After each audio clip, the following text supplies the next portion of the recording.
Oke, pemirsa, pada kesempatan kali ini kembali lagi bersama saya. Di sini saya akan bahas sedikit tentang bagaimana persekutuan orang di sini terhadap orang Papua. Dengan adanya pasukan itu, maka masyarakat di situ mereka keluar dari tempat tinggal mereka. Nah, keluar dari tempat tinggal mereka, namun mengangkat isu secara opini bahwa itu adalah mereka pengungsi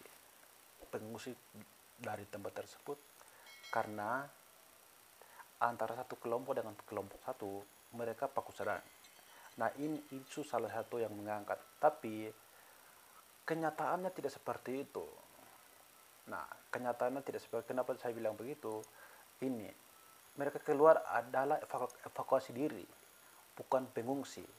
Bagaimana cerita salah satu tokoh yang sudah pernah ke sana seperti apa? Timika. Di Intan Jaya juga begitu, di Nduga juga begitu, di banyak tempat sebelumnya juga seperti itu. Jadi mengorbankan masyarakat atas dasar bunyi-bunyi itu, bunyi-bunyi tembakan. Tapi kita sendiri nggak pernah tahu, nggak pernah jelas upaya untuk menyelesaikannya itu seperti apa. Mau solusi damai, mau zona damai, artinya perang di mana-mana selalu yang jadi perhatian itu mau konflik bersenjata adalah warga sipil. Tapi di Papua ini justru dipakai bunyi-bunyi yang katanya ada konflik TPM OPM dengan TNI Polri, tapi selalu yang jadi korban warga sipilnya, masyarakat adat di Papua. Ini sejak Maret, ini dampaknya seperti ini. Yang baru kejadian di Intan Jaya juga seperti ini. Jadi satu kampung juga kosong.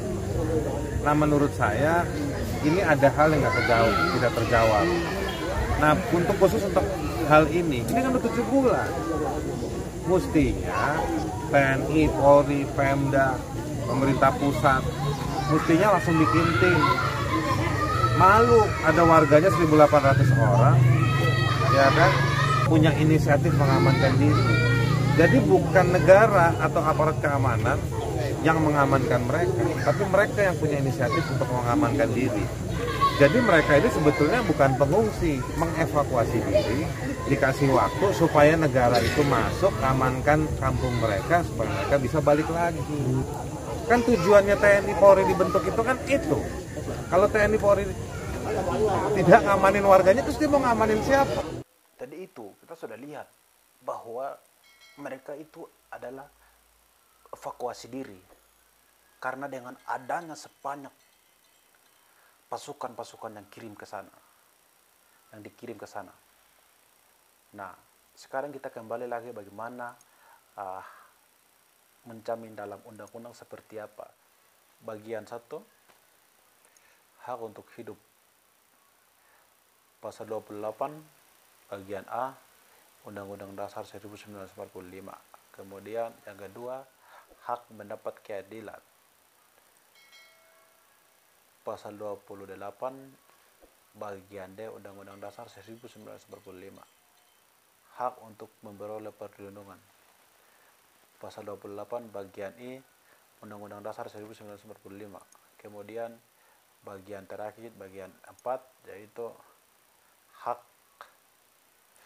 untuk mendapatkan keamanan. Pasal 28 bagian G Undang-Undang Dasar 1945. Nah, 1945.